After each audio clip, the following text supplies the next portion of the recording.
because we're getting close to the flu season, so I thought it'd be the time to actually talk about flu a little bit. And then if we have time, we'll do a little bit of talk about carbon monoxide, because we're also getting into the carbon monoxide season. We start worrying about that more than we normally would. But the first is going to be the audit review, and we're going to have 3 cases we're going to review.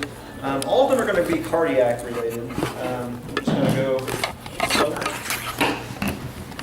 So the first one, being dispatched for a chief complaint of chest pain, going to the parking lot for a 62-year-old male, again, complaining of chest pain. He was found kneeling next to the driver's side of his car, and next to him are a couple of bystanders. So the events prior to the incident. The patient states he started having a cramping type pain in the left side of his chest about 20 minutes before calling 911. He also states that he had several episodes yesterday with arm pain. He was not engaged in any strenuous activity at the onset of his complaint. The patient presents as awake, alert, oriented, and is anxious. His skin is pink, warm, and dry. Pupils are equal, react to the light. His discomfort, again, is a cramping type of discomfort underneath his left breast going to his left axilla area. He denies shortness of breath or dizziness, but is having some nausea. He actually has a couple episodes of retching and vomiting while in the care DMS. He reads the pain initially as a 9 on the 1 to 10 scale.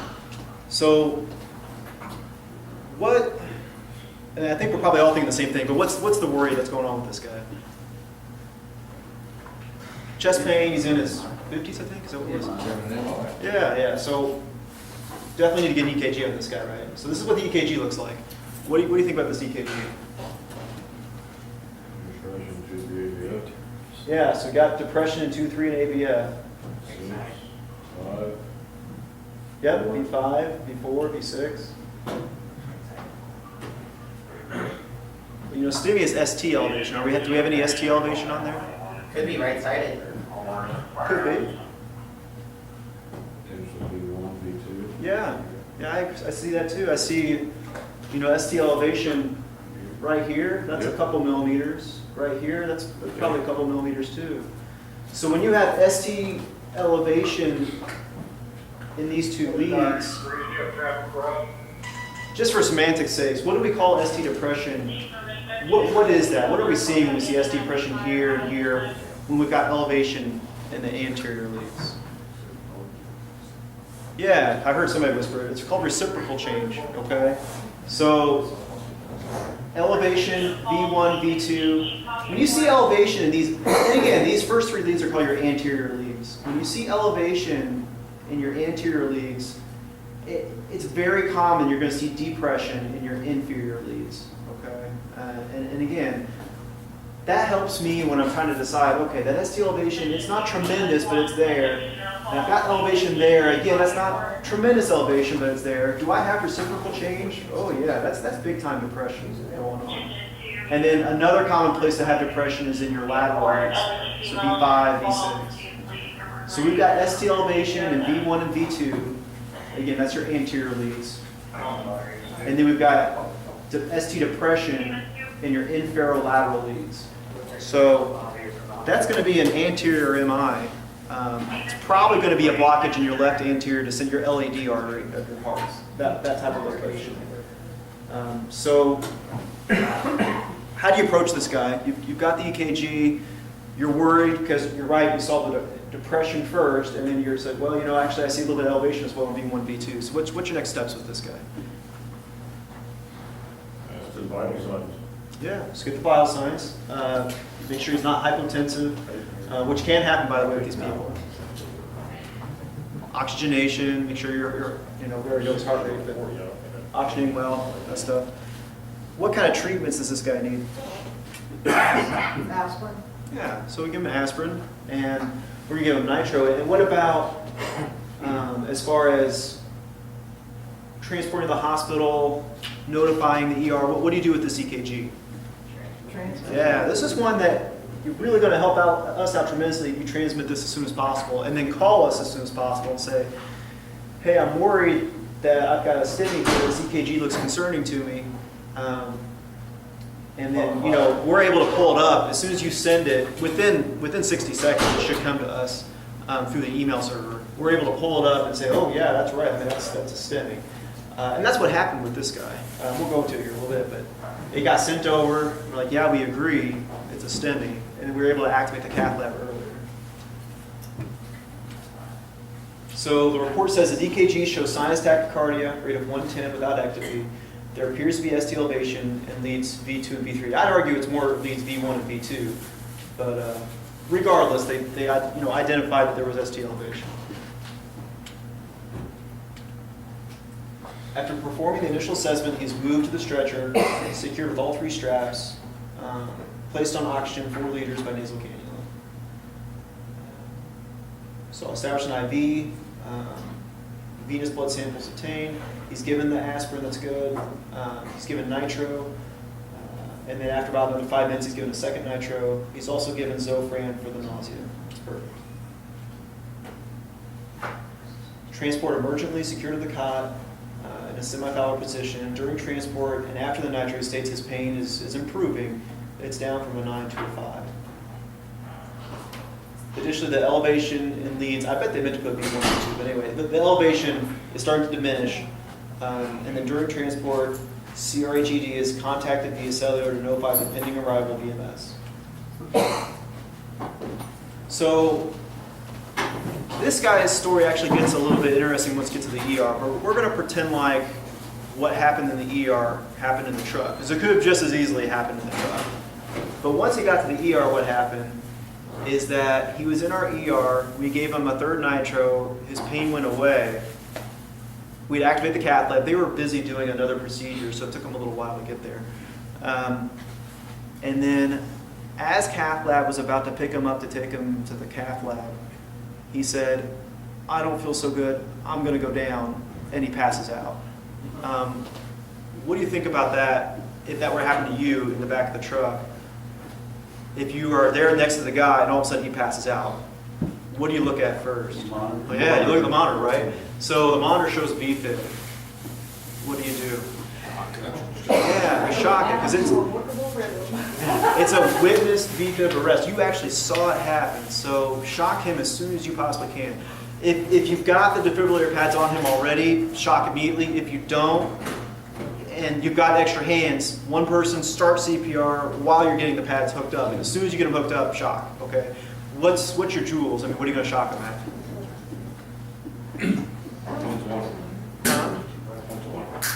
So I would recommend that you just go straight to 200 joules biphasing. Just hit them with 200 joules biphasing. You're not going to be wrong to do 120. That'd probably be enough to get them out of this since it happens so fast. Since you got to it so fast. But I would go ahead and just shock him at 200 joules biphasing. What else can you give this guy now that he's gone into a VFib arrest? Let's say you shock him, whether you get a pulse back or not. What are other medicines now that he's had a VFib arrest? Amiodarone. If you get I would recommend just go ahead and loading him with 300 of amiodarone, 300 of IV amiodarone. So you shock him. This is what happens in the ER, by the way. You shock him. He does not get a pulse back initially. CPR is initiated. What about his airway? How do you want to approach it? So again, this guy, he's pulseless. He's probably not breathing. I don't know exactly how to put this. You witnessed this. You actually saw this happen right before your eyes. Yeah, exactly. So is his not breathing that big of a deal in the first 5 to 10 minutes? No. It's not. Much more important is the fact that you're going to defibrillate him, compressions, amiodarone. I mean, that kind of stuff's way more important than his initial getting oxygen. And what I'd recommend is you put him on a non-rebreather for the first few minutes. And that's what we did in the ER, actually. We put him on a non-rebreather. Well, actually, I think we had a respiratory therapist that bagged him. And regardless, we didn't innovate him right away. We were more focused on compressions, shock. So we shocked him. It didn't work the first time. And we gave him 300 amiodarone. And like a minute later, shocked him again, got a pulse back. He wakes up, and he's combative and confused. Like, what's going on? Get off me, what's going on? he says, I don't feel good again. And then he passes out again and goes into VFib again. Okay? So you've already given him 300 of amiodarone. You've shocked him twice. He's now in VFib again. You're restarting CPR. What else would you give this guy, if anything else? 150, 150. Yeah, give him another 150 of amiodarone. And that's exactly what we did, by the way. Gave him another 150 of amiodarone, shocked him a third time, didn't work, shocked him a fourth time, came back, and almost exact same thing happened again. He kind of woke up and he's like, what's going on? You know. At that point, you should say, next time this happens, if you see a light, don't go to it. You're right. Yeah. I mean, he would wake up confused and combative. You gotta relax, So Good. he finally has a pulse back. He's relaxing. He's starting to calm down. And the cath lab says, okay, let's take him. He passes out one more time, VFib arrest. We shock him. This time he gets pulsed back immediately after shocking him the fifth time. The cath lab physician says, hey, can you go ahead and intubate him prior to going to cath lab? So we end up intubating him. And then he goes to cath lab. He gets a stent in his LAD artery where the blockage was. Spends a day in the ICU and walks out completely neurologically intact and really very minimal decreased function of his heart. Majority of his heart tissue was salvageable. He's going to do fine. So it was a good catch by everybody involved. Do you have a copy of the EKG that you guys had in the hospital? I don't. So when he got to, I can tell you what it looked like though. When he got to the hospital, we'd given him the third nitro, we hooked him up to the EKG. All of his ST elevation had resolved, and he was actually chest pain free when he got to the ER and was feeling much better. And then, like I said, later on when the cath lab did become available to take him, he started having chest pain again, and within about 5 minutes with him having chest pain again, that's when he passed out and went to the VFib arrest. So yeah, I mean the EKG that was done in the field, I mean it was crucial in making the quick diagnosis, because had we not had that EKG to look at, the initial EKG really didn't look that bad. I mean, after the nitro, it didn't look that bad. So it really helped with knowing what we need to do with this guy, looking at the initial EKG from EMS. Because probably what happened is you give the nitro, the coronary arteries dilate, and there was just enough blood flow through that blockage to where the elevations, the ST elevations went away. But it was only a matter of time before that blockage either got worse or the coronary arteries started to shrink back down and the nitro started to lose its effect.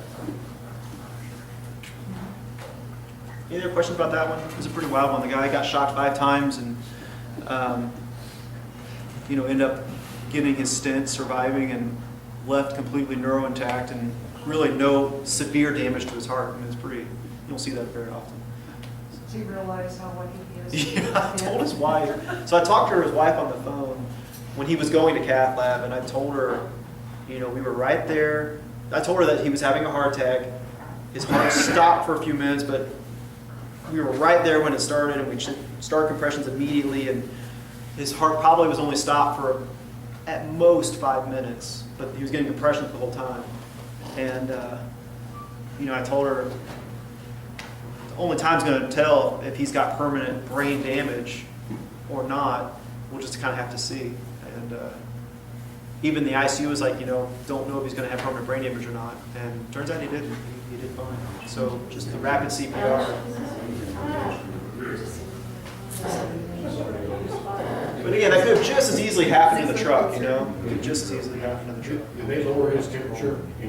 That's a great question. So, because we were advocates, we actually kind of called the ICU and said, hey, would this guy be a good candidate for hypothermia? Because I thought he would. But apparently part of their protocol in the ICU is if they're moving all 4 extremities, then they don't get hypothermia, which I got to read up on that because I don't remember that being part I of the protocol. thought if they were conscious after they had Ross, they were not a candidate. So maybe it was more that. Because the reason we were given was they were moving all 4 extremities.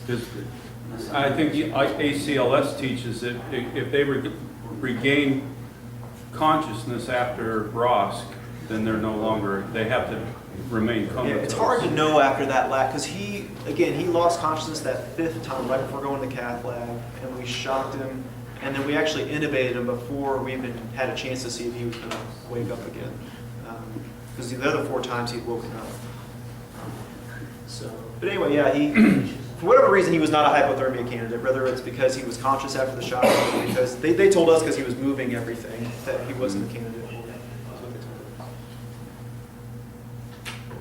Any other questions about that guy? Did you guys use accommodate to put him down? I or did, sucks, yeah. or- I did. Use 20 of Etomidate, and I think like 150 of Sucks or something like that.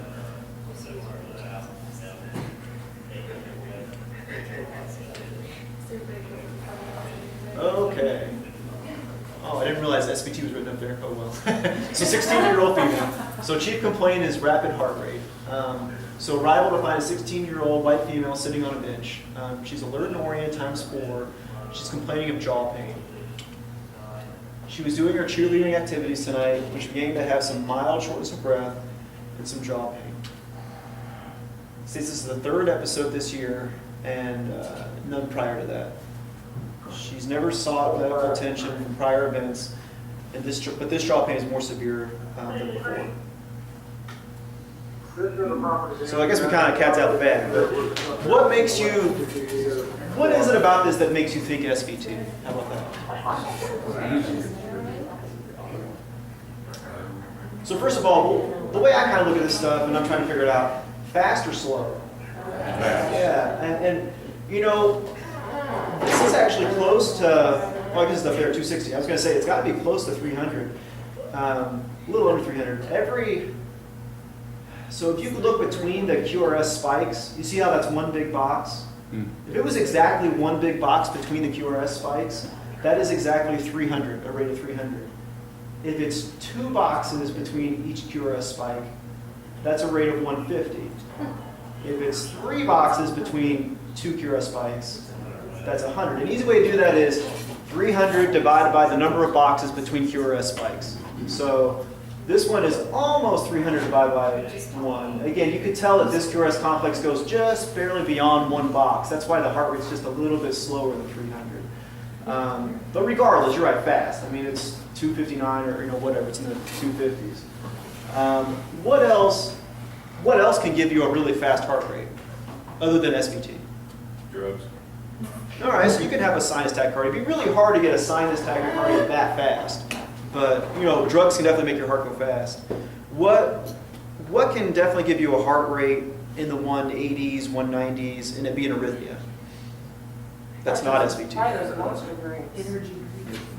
So again, they can irritate. Energy drinks can irritate the heart and make you go into this kind of arrhythmia. That's not SVT. They can make your heart rate go fast.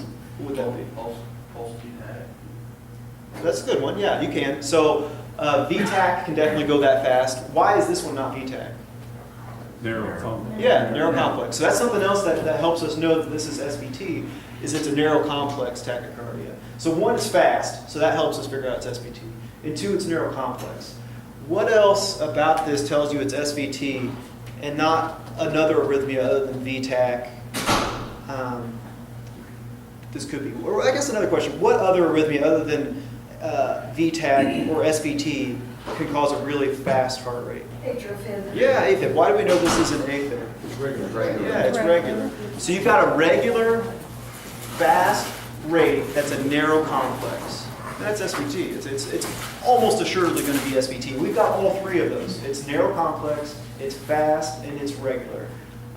The way I tell if something's regular or not, this is the trick I use, is I grab a piece of paper, and I hold it up there, and I'll make a mark here, and I'll make a mark here, and I'll move the paper from where I made the marks across, and I'll see if the marks stay equal between each complex as I move the paper down the line. Does that make sense? Yep. How it works? So that you know that the distance between the QRS complexes is the same each time. If it's not, if I move those marks down and they don't match up quite right, that's an irregular rhythm, and it makes me more concerned. Well, maybe this isn't SVT. Maybe this is something else. But this one marches out perfectly. I mean, it's regular, fast, narrow QRS, SVT. How do you treat this? Yeah, what dose? She's 16. 6. Yeah, 6. She's practically adult. So 6. Exactly right. 6 milligrams over a couple minutes. 6 milligrams. Rapid. What if I told you she was going in and out of consciousness? Shock. So you're going cardioverter, synchronized, unsynchronized, does it matter? Synchronized. And what joules would you use? That's kind of a trick question because I don't know if there's a great answer for that, but what joules would you use? 50. Yeah, that's fine. We can do, I mean, I always go bigger, that's just the way it is. But I probably would do 150 with her, but there's not a, I mean, it's whatever. Whatever works is the answer. So you could try 50, it doesn't work, you know, go up to 100. But what do you want to do? Again, she's in and out of consciousness. What do you want to give her before you actually, yeah, give her some Versed? It hurts. You know, getting shocked hurts. Even if it's 50 joules or 150 joules, it's not pleasant. That's good. This could be Wolf Parkinson White, right? So that's something you have to worry about as far as giving adenosine, is if it's Wolf Parkinson White. Wolf Parkinson White is a special instance of an accessory tract that can give you really fast heart rate. But with Wolf Parkinson White, your QRS is usually wide. So it's a very regular, very fast, with a wider QRS. That's concerning for Wolf Parkinson White. This one's a very narrow QRS. I'm not too worried about Wolf Parkinson White in this girl because it's such a narrow QRS. But you're right, if this QRS was wider and looked just like this, they'd be like, ugh, this might be Wolf Parkinson White. And you can actually hurt people by giving them adenosine if it's Wolf Parkinson White. When you say wider, is there a More distinct? than 0.12, so more than, you know how you got the little boxes that make up a big Right, box? So right. more than 3 of those little boxes. If the QRS is wider than that, and you see a fast rate like this. And that means one of 2 things. That either means 1, it's Wolf Parkinson White, or 2, it's SVT with a bundle branch block. And unless you've got an old EKG to compare to, there's no way of really knowing which one it is. Okay. So again, I would be really cautious about giving adenosine to somebody who's got a wider QRS. But our monitor will tell you if it's looked like Parkinson's White.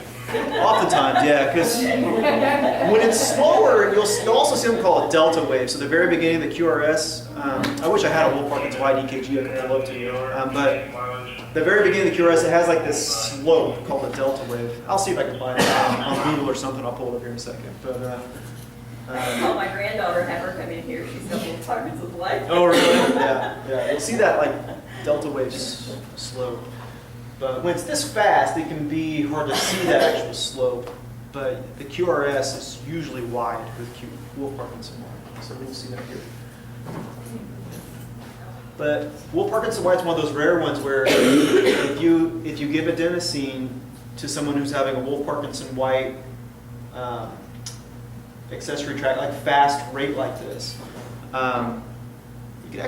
they can actually go into VFib arrest if you give adenosine to somebody who's got a Wolf Parkinson White ramped up like that. So that's why it's good to know the distinction. I think even if you got it wrong and they had Wolf Parkinson White, you gave adenosine, the odds are they're probably going to be okay, but there are reports of you just don't want to block the AV node. That's what adenosine does. It blocks the AV node. That's actually not what you want to do if it's Wolf Parkinson White. It's exactly what you want to do if it's SVT. So again, looking at it, confirming it's a narrow QRS, confirming it's fast, confirming it's regular. I agree. Adenosine 6 milligrams. That's the way to go. So skin is warm, pink, dry, no chest pain, heart rate regular, monitor shows supraventricular tachycardia, patient transported. So as far as we can tell, this is a stable patient. Jaw pain is intermittent. Hey, what do you think about her jaw pain, by the way? What do you think that's all about? Yeah, I mean, it's probably heart pain. She probably is actually feeling heart pain.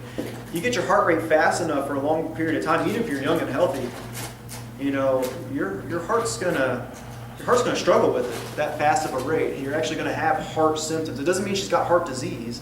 It just means that no one's heart is designed to go that fast for a prolonged period of time. So she's actually probably feeling heart pain. So I'd actually tell her, you know, hey, later in life, if you ever have these kind of symptoms again, you should probably come to the ER because that may actually be your heart attack kind of pain because that's probably her heart pain. Okay, so IV established, 18 gauge, left AC. I guess the hospital was contacted. I don't think you need to contact us, but we're more than happy to talk to you through it. Requested 6 milligrams, rapid IV push.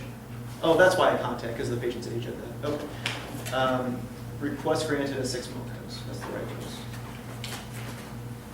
dose. After medication, heart rate decreased to 110, 115, something like that. Pain in jaws decreased, shortness of breath is decreased to 0 as well. Patient's lungs are clear. No other complaints. Remains alert and oriented. Had no other episodes of increased heart rate. So 219 before the adenosine, 115 after. Even before the adenosine, the blood pressure was stable. So let's say she had this heart rate and her blood pressure was 70/30. Synchronize. What'd you do? Yeah, I would too. I mean, I would synchronize cardioverter. That's what it looked like afterwards. You can actually now see the P waves before the QRS complexes.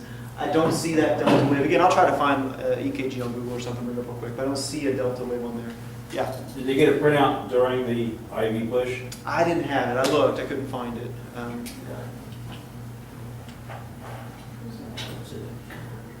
So this is a pretty good picture of supraventricular tachycardia, what's going on. Just kind of this, it's called a reentry loop. That keeps telling there's an area in the atrium that's having a direct access to the ventricle, and it's telling your ventricles to beat, beat, beat, beat, beat, beat, beat. Just like we talked about before, with SVT, you're not going to see P waves. Typically, your heart rate is going to be between 140 and 240, narrow QRS, and it's regular. That's different than ventricular tachycardia, because like we talked about, that's a wide QRS. You can have these things, but it's a wide QRS. So ventricular tachycardia is a regular rate. It's a heart rate that's very fast. There's no P waves. But VTAC is a wide QRS. And then with AFib, you can have a narrow QRS. You can have rates that get this fast. You have no P waves. But it's an irregular rate and rhythm, okay, with AFib. So you kind of have to have all of these in order for it to be SVT.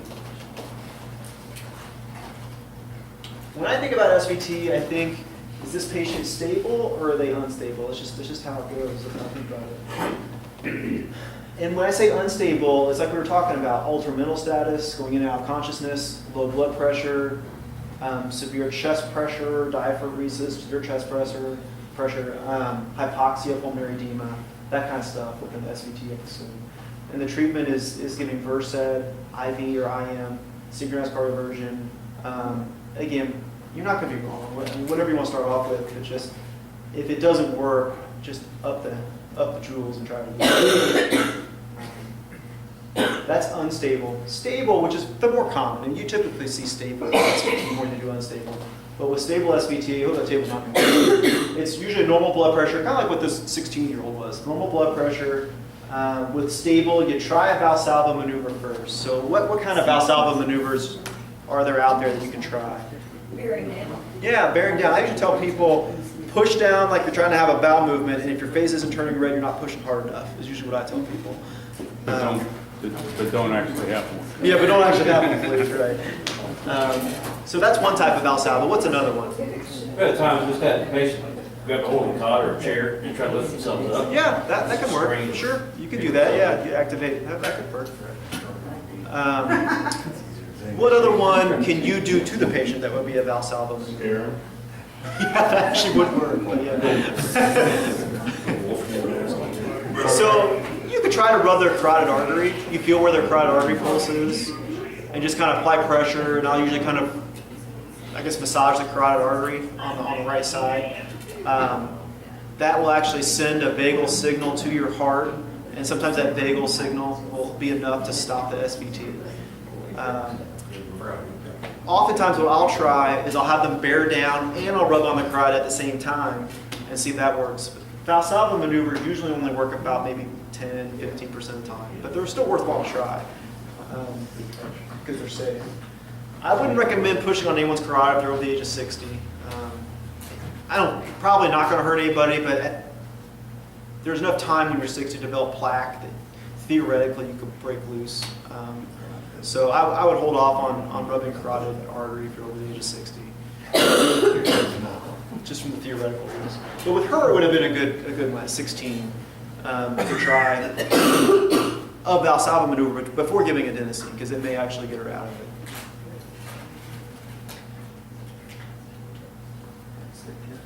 Any thoughts and questions about our 16-year-old? Funny underlying cause or onset or what causes? Yeah, so there are a lot of things that can cause you to go in SVT. Electrolyte abnormalities, if your potassium's really out of balance or sodium, hers were normal. If your thyroid is overactive, it can cause that to happen. Her thyroid function was normal. The most common cause is just being born that way. Just her heart was born with a little electrical accessory tract that when it gets activated, it causes it to happen. You can go to the there's actually a procedure called an ablation that people can have where they, and this goes above my head, but they are able to map out the heart's electrical system in the cath lab, find the area that shouldn't be there, the accessory tract, and they actually burn it out. They burn it away, and prevents them from going into these episodes again, or at least it's supposed to. So there are procedures that can be done. Usually those are reserved for people that keep having these episodes over and over. She'd actually be a good candidate because she said she had 2 prior episodes that year, if I remember correctly, something like that. So she actually, and she was going to follow up with cardiology to see if she'd be a candidate for that kind of a procedure. But typically we don't find out why it happens. It's more their heart was just kind of built with an accessory tract, and unfortunately it gets activated from time to time, and that's what happens. Any other questions about her? This one's a weird one. I presented this because it's just not straightforward. And I thought, it's kind of good to go through some that just aren't that straightforward. So case number 3 is chest pain. So substernal chest pain radiates to the left scapula and down the left arm with some shortness of breath. She's a 56-year-old female. Wow, she's not heavy at all. So 34 or 38 kilos. Sitting in a chair in the neighbor's apartment, substernal chest pain, left scapula, down left arm, since this morning. Skin's pink, warm, and dry. Patient's a little bit oriented. She's not felt well for a couple days. And this morning she started having chest discomfort into the left scapula, down left arm. She rates it an 8 out of 10. Looks like the rest of her neuro exam, or the rest of her physical exam is pretty unremarkable. Yeah. She's having chest pain pressure that's not reproducible in that patient. It says this pain is a lot like her heart attack in September of 2006, in which they had to put a stent in one of her coronary arteries. She also got a stent in her right renal artery. However, states her MI pain was a 10 out of 10, and this one was, what was it again? 8. Yeah. Cardiac monitor shows sinus tach.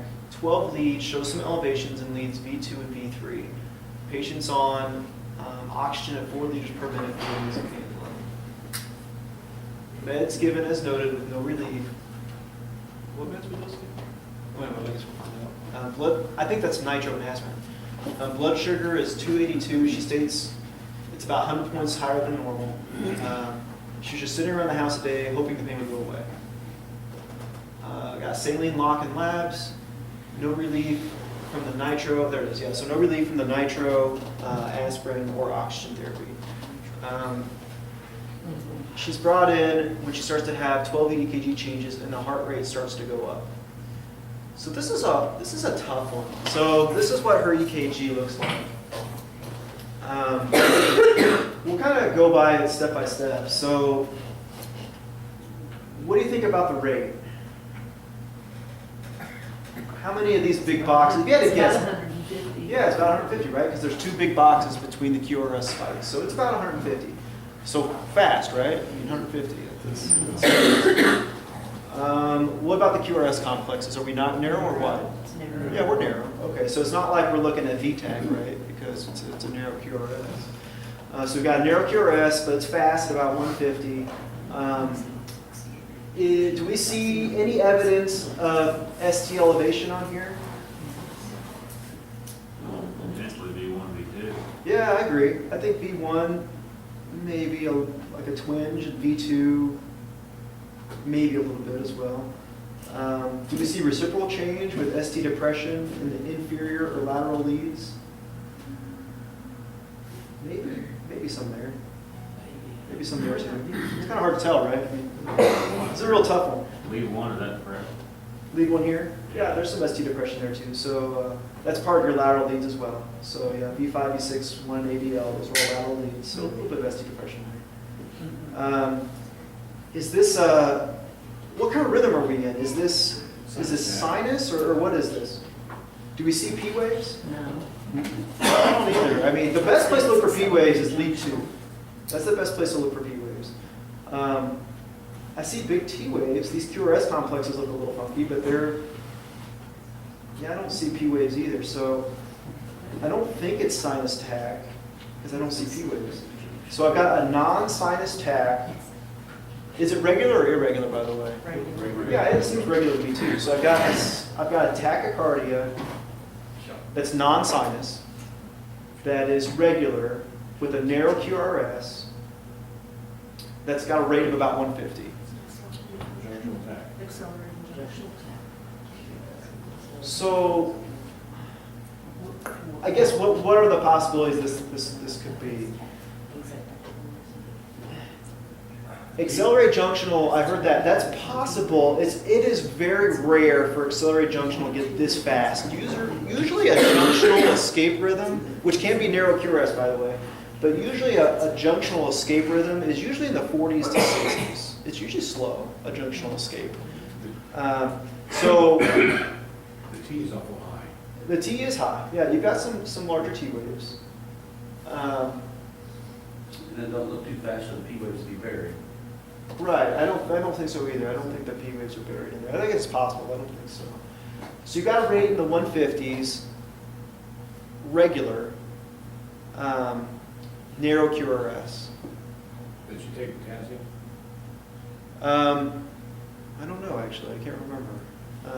It's curious you say that because her potassium actually ends up being really low, but her potassium ends up being like 2.9, which is pretty low. And that may be what caused her to go into this. But what do you think this rhythm could be?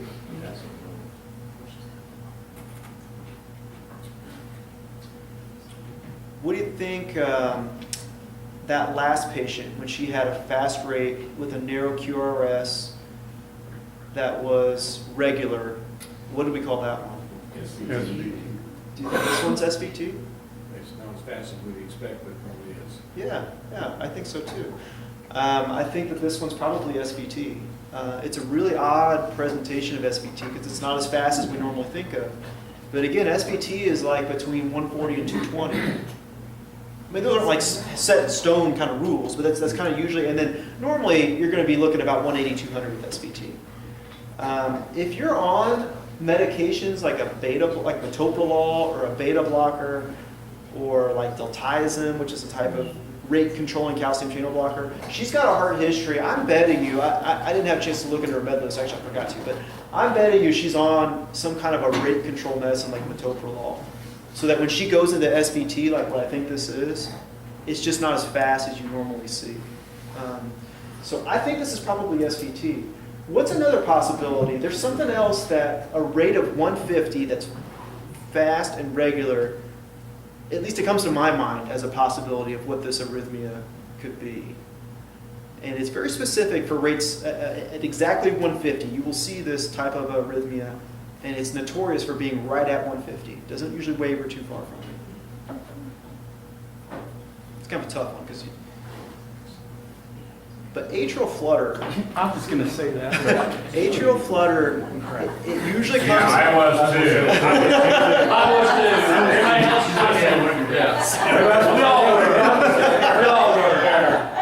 Good work, everybody. Good work. So atrial flutter. But I was going to say it first. But you didn't. It usually comes in one of three rates.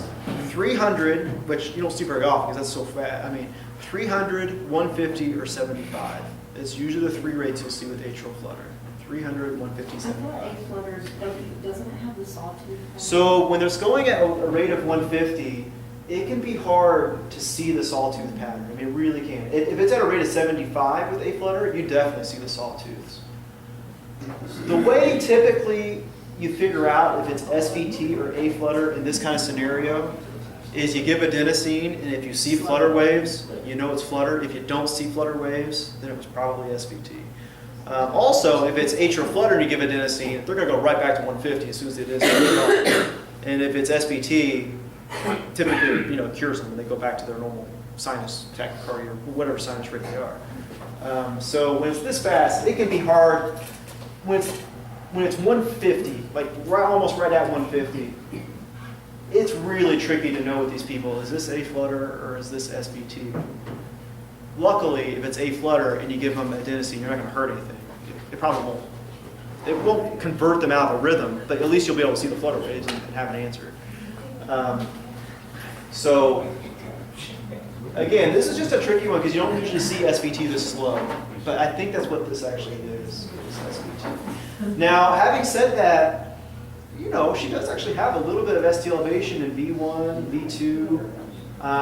You could say there's some depression too. So this is an EKG I would recommend with her symptoms that you transmit to us and let us take a look at it. And we're going to pull up her old EKG. If I saw this EKG transmitted, the first thing I would say is I'd ask our USP secretary to please print me off an old EKG. And I'd want to compare it and see if these elevations, these little mild elevations existed before. And if they did, then I would not be calling this a STEMI. If they did not, then I'd be faxing this EKG to cardiology and saying, hey, this looks like an SVT, but I'm seeing elevations in V1, V2 with some depressions. So this is a really, even for physicians, this is a really hard EKG to completely determine. Which road do you go down? You go down aspirin nitro or you go down to the dentist? I think you do both.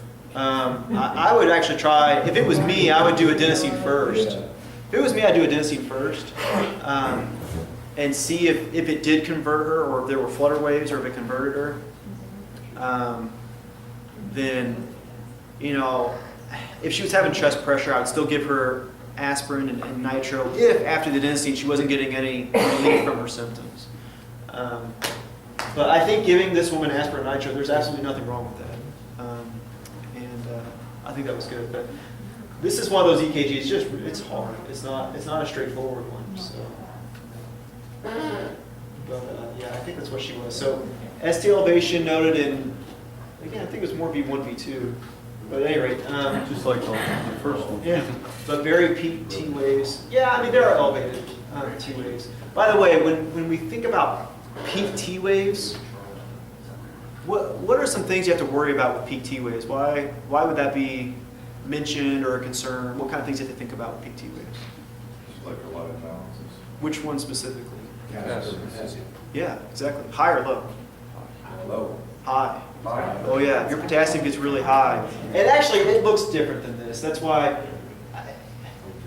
the way I think about peak T waves with high potassium, they almost come to such a sharp point, you'd almost pretend like if they were real, they'd like prick your finger, like they're so sharp, the point Do on they have top. a bundle branch block? Is that what it looks like?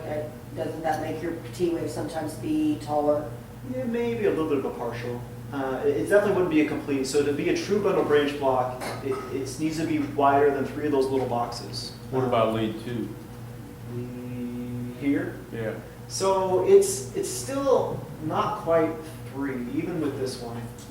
It's like about 2. I know it looks weird. But does that throw off your T waves? Doesn't It that could make it be. up to a higher And elevation? plus, Because it's when the heart struggles, you'll get what are called hyperacute T waves.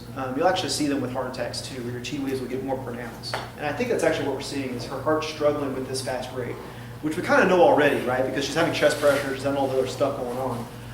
So I think you're actually seeing what are called hyperacute T waves, where we've got depression, we've got hyperacute T wave. It's basically just her heart saying, hey, this is too fast for me, probably because of her underlying heart disease. It is too fast for her. Just too fast for her, and she's just not tolerating it. So you could almost make the argument you could cardiovert or give her adenosine. I'd probably give her adenosine, but.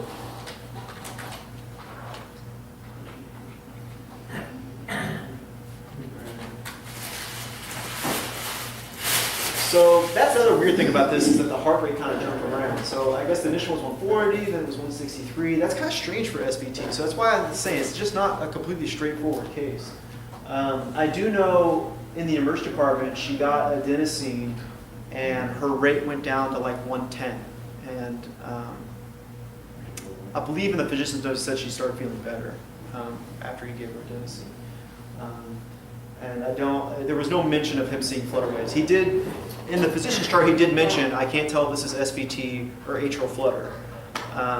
But there was no mention of her having flutter waves. Remember how our labs come back? Yeah, so her potassium came back low at 2.9. That was really the only thing that came back abnormal. So that can potentially cause you to flip into like an SVT picture if your potassium is really out of balance like that. Yeah. They checked her thyroid function, which was normal. They checked her electrolytes, her blood counts. They checked her cardiac enzymes. All that came back normal. Everything else, her potassium was low. So she got some potassium supplementation in the ER as well. And she was discharged home later. I think cardiology was consulted. They let her go home when she felt better after this.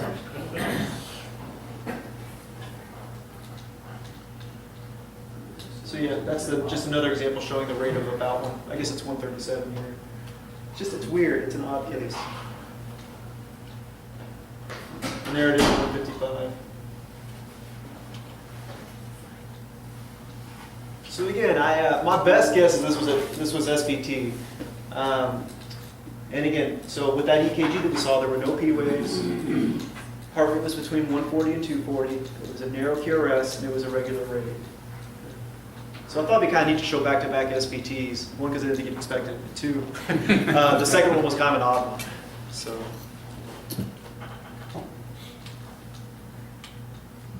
Any thoughts or comments about that third one? That's a real tricky one. Let me pull up the influenza talk here. We're about going into flu season. Who all's gotten their flu shot? Whoever hasn't, which includes me, by the way, I need to get mine, but whoever hasn't really should get one here pretty soon. It's coming. You get 5 days We want an example. and then you get suspended. 2 more days and you get And fired. if I was a hospital employee, that may be the case. So influenza virus. We'll go over very quickly signs and symptoms. I like anatomy and physiology. So anatomy of the influenza virus, pathology of influenza virus, and then we'll talk a little bit about vaccine and treatment. So some facts about influenza. It's actually one of the top 10 common causes of death in the U.S. It ranks higher than some things you wouldn't think would rank higher than. It's higher than infections like HIV, as far as killing people every year.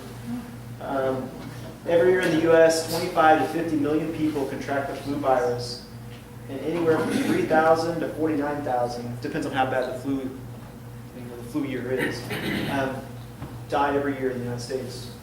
That's not even worldwide. I mean, of course, if you extend that worldwide, the numbers catapult. Currently, 90% of influenza-associated deaths occur among adults 65 years and older. It's usually if you combine influenza and then they get pneumonia on top of it, that's when it gets really deadly and it kills people. The 1918 flu pandemic killed about 50 million people. Usually about every 100 years there's a super flu. So 2018, I mean about every 100 years there's like a super flu that comes through the world. Every 100 years.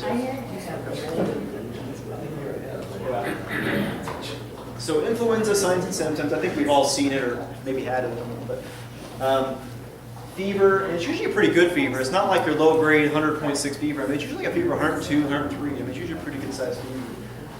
Cough, sore throat, runny, stuffy nose, muscle or body aches. That's probably a little bit of an understatement. I mean, you're just hurting all over. Headache, fatigue.